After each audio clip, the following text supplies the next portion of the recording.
Well, hello, everybody. It's Kristen and It's Mac. Matt, who's on camera this time. His camera's back and working, folks. Look at that man. Yeah. Everybody was looking like back a on camera. looking So, like a how homeless you person. doing today, Mac? Besides looking like a homeless person, I'm doing good. No, So you don't look Kristen, like a homeless person.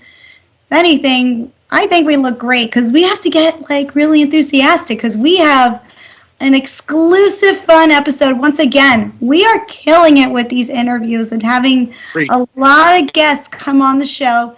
Yes, Mac just shouted out 3 in the latest episode.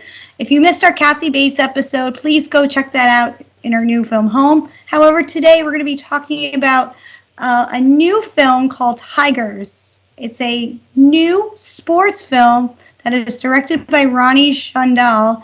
And this film is getting a lot of recognition because Sweden just submitted this for Best International Film. So that means it could be seen at major award shows. So this is a film that we're going to be talking about, and I'm not going to spoil the other interview, but that's for another time. Today we're focusing on Tigers, and our director we're going to be talking to today, Ronnie Sandahl, which I got to interview. So the film follows Martin Bengtsson, who is one of the most promising football talents Sweden has ever seen. At 16, his lifelong dream comes true when he is bought by one of Italy's most prestigious clubs. Yet the dream comes at a very high price in terms of sacrifice, dedication, pressure, and most of all, loneliness. Martin begins to question whether this is actually the life he yearned for. Tigers is a life and death roller coaster ride through the modern day football industry with a unique perspective of the world of professional sports. Ronnie Sandahl tells the true story of 16-year-old football prodigy Martin Bengtsson, a coming-of-age drama about a young man's burning obsession in the world where everything and everyone has a price tag. Traditional sports films like, Rocky and Seabiscuit and anything that we've seen like a passionate, true sports film. This film is a focus on the mental health aspect because I believe more towards this generation, we are a focus on mental health, and this sparks a great conversation, and it does that so well with this film. What did you think of this entire film, Mac? Yeah, I gotta agree with you. Before the film, is that mental health in this generation, especially for the sports world, me being I'm very in the sports realm. I watch football, basketball, baseball, and there's been a few NBA players, DeMar DeRozan, Kevin Love, they've come out and said, they have mental health. This year we actually had a receiver for the Atlanta Falcons in the NFL. He actually stepped away because he's dealing with mental health, and it's just, the mental health struggle is really, it's problem in sports. You just think, hey, you make all this money, you get adored by people, but you're not happy. And I think that Tigers does a good job of telling that story. I really enjoyed it. I'm a sucker for sports movies. Like I was telling you before we started recording, I liked Invincible with Mark Wahlberg, and I love Remember the Titans. And movie biopics that are a little bit more gritty and down to earth, I kind of enjoy. So something like this, Foxcatcher. I like this movie. I thought it did a good job telling a story that, not a lot of people may not know about it unless you're a passionate footballer or football fan or you just like sports or just like to see stories. And this story is actually kind of sad. It's kind of a sad tale. Yeah, and knowing, I had no idea who Martin was in the first place.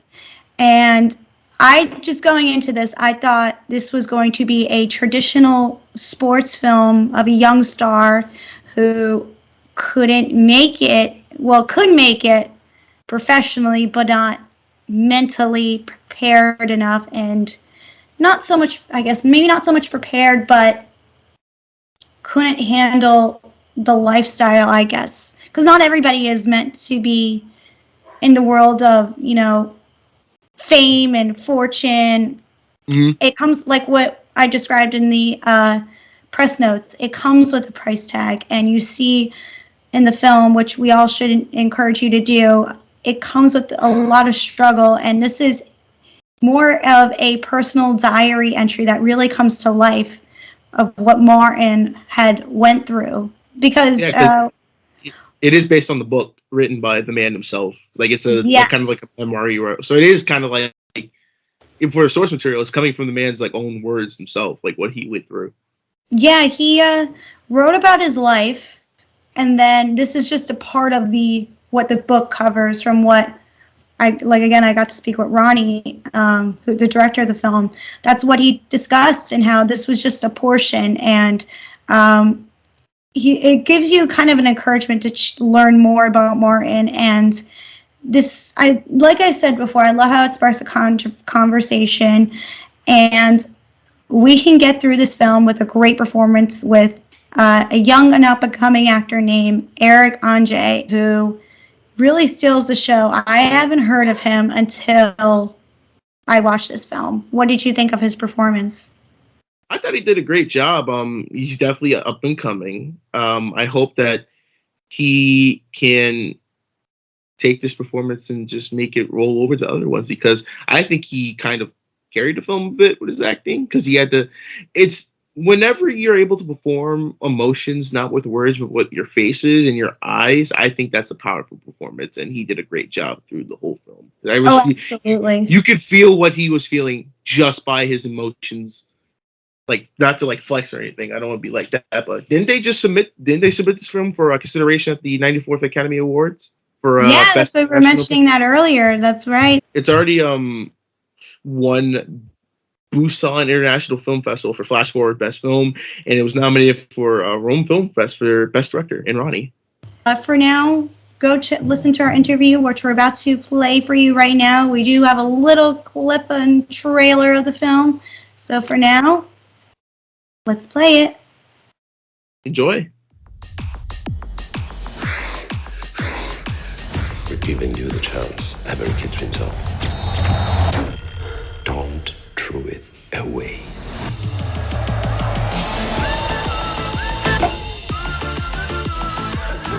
You want someone who is prepared to make sacrifices to get what he wants.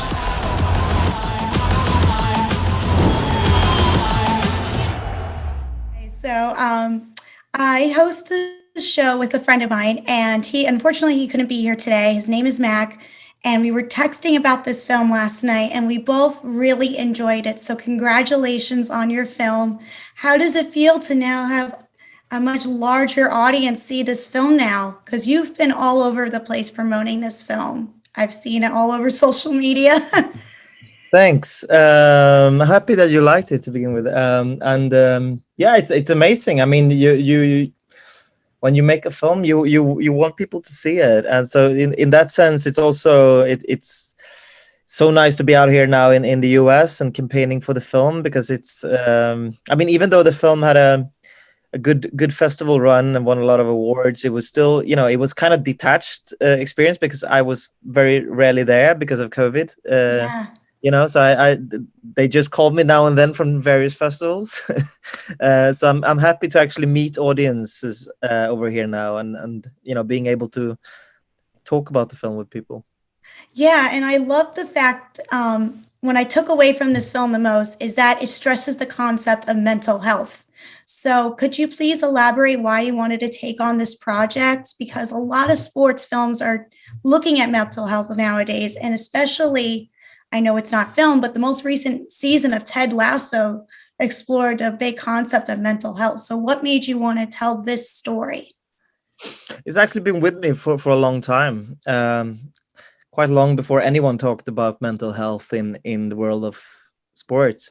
Actually, it first time I read the book was 15 years ago, when we both we were kids who released books the same spring. Martin Bengtsson, the real Martin Bengtsson, released his autobiography, and I released my first novel. And one drunk night, we made a pact that when I'm good enough and when I'm grown up, I'll make a film on his life story. And he said no to he declined all the other offers and waited for me. So I've had kind of the story's been in my backpack for 15 years. Oh my gosh, wow. But I knew that I wouldn't be able to pull it off.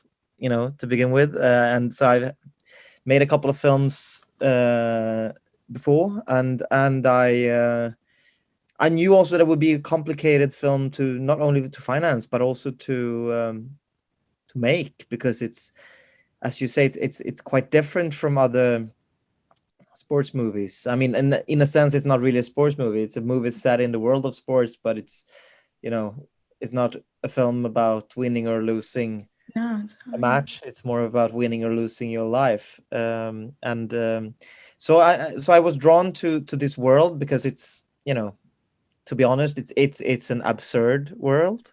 oh, definitely. It's not many parts of the world where you can actually point at someone and say he's worth 2 million, he's worth 200,000, he's worth a cheeseburger.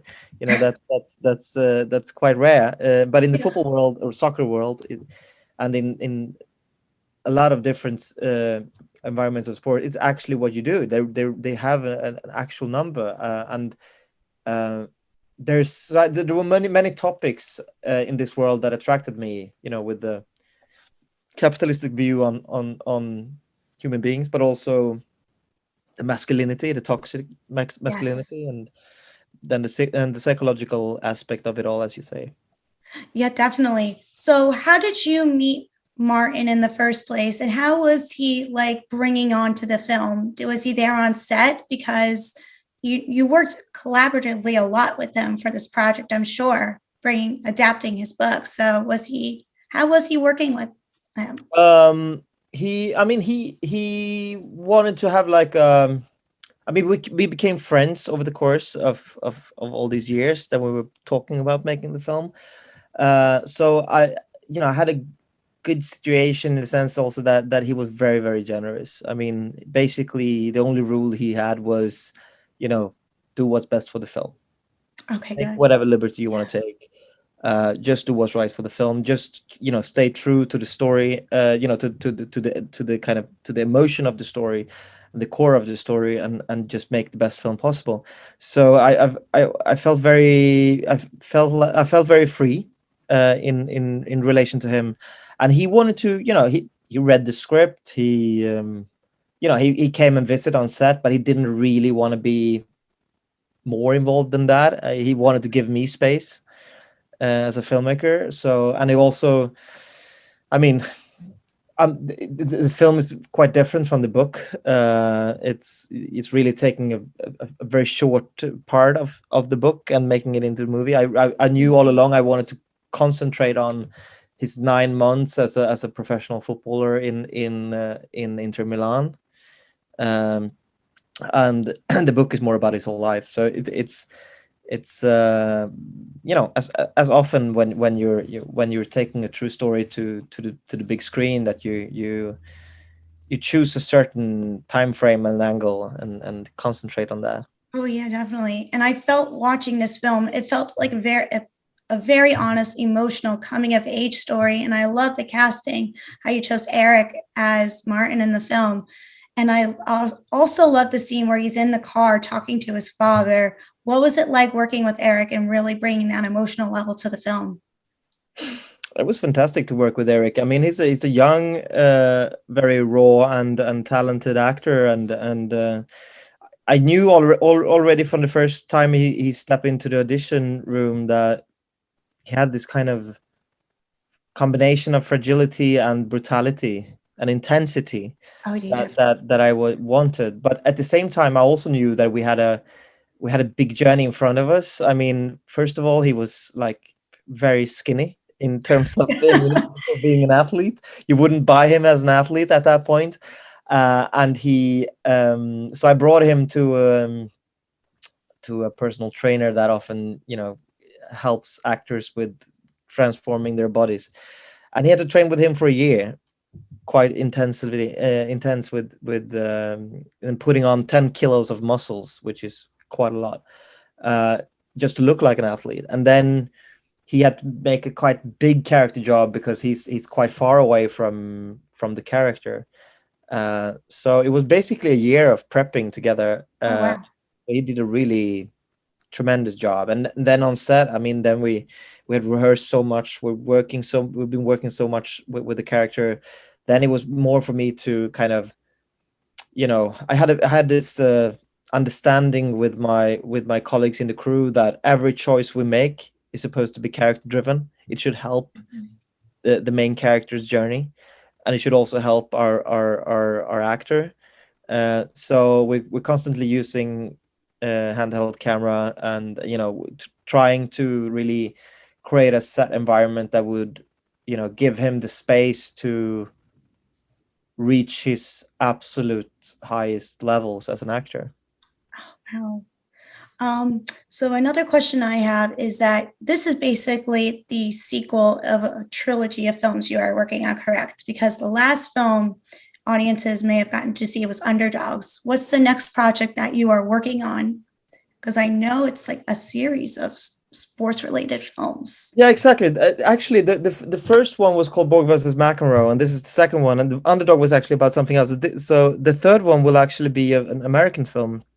Oh, wow. Yeah, that is about female gymnastics, and it's one of the films that I'm not directing. So I wrote the script. Oh, wow. Okay.